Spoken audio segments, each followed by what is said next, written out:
Hi and welcome to this lesson in Arduino. Today we're going to be controlling a servo with a dial. Now this is a basic program on how to control the servo with a dial, but we can utilize these same principles when we start looking at trying to either create remote controls or try and control motors to do different aspects by controlling speed and position. So this is a very good lead up to that.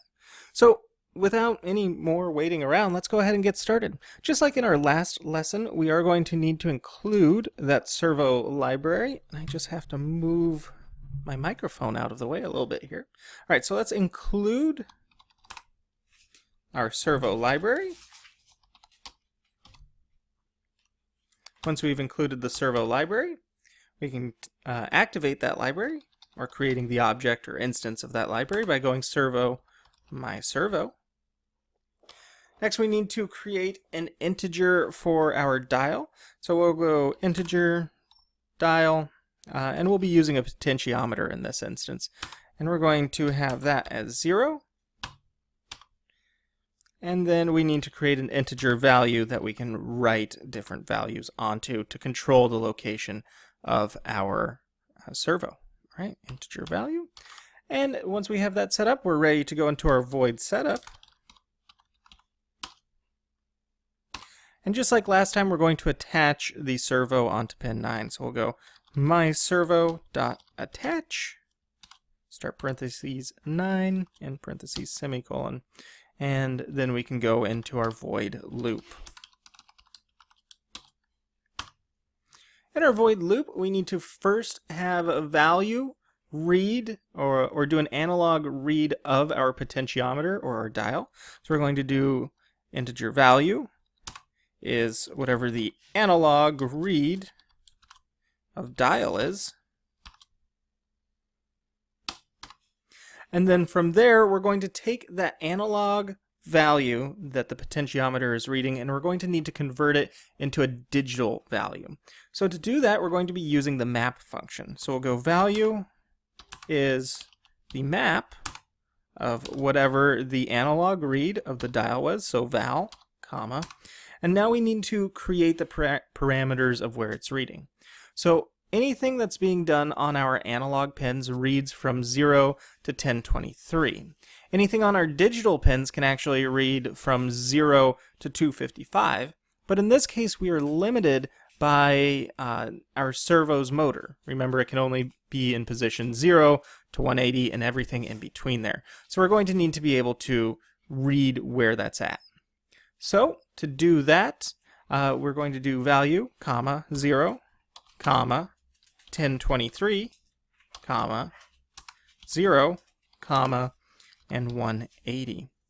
So just to explain that again so we have a little bit better understanding of it, right? So we are mapping, no space there by the way, we are saying that our integer of value is reading the analog value of dial.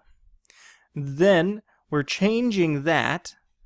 We're changing value so it can be read as a digital version, so we can write that onto our servo, which is on pin 9.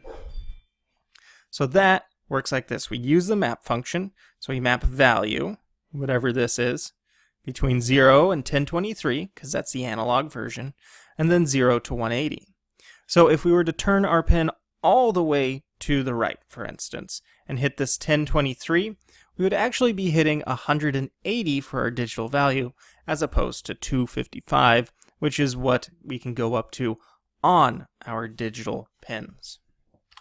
Hopefully that makes sense. You can always ask questions in the comments section below. All right, so now that we have this mapped out correctly, we can go myservo.write, because we need to write this onto the servo so we can control it. And we're going to write the value, which has now been converted into that digital version of the value as opposed to the analog version. And then, of course, we want a delay of 15 milliseconds. And that acts as a buffer for us for our Arduino, I should say, to understand what's happening and where the analog value of the potentiometer is now. All right.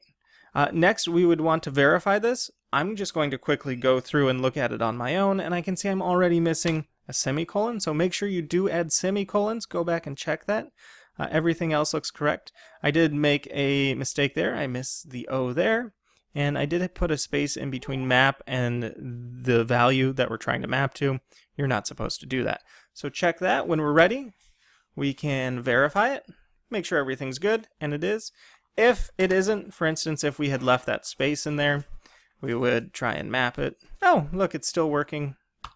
But it wouldn't like map it correctly. So do make sure you go back and check and make sure you have semicolons and spacing done correctly. All right, well, if you have any questions about how to use the potentiometer with a servo, please feel free to leave your questions and comments in the comment section below if you're watching this on YouTube. And if you're watching this as part of the Google Classroom Arduino class that we're doing, you can always drop those questions in Classroom there. All right, thanks for watching.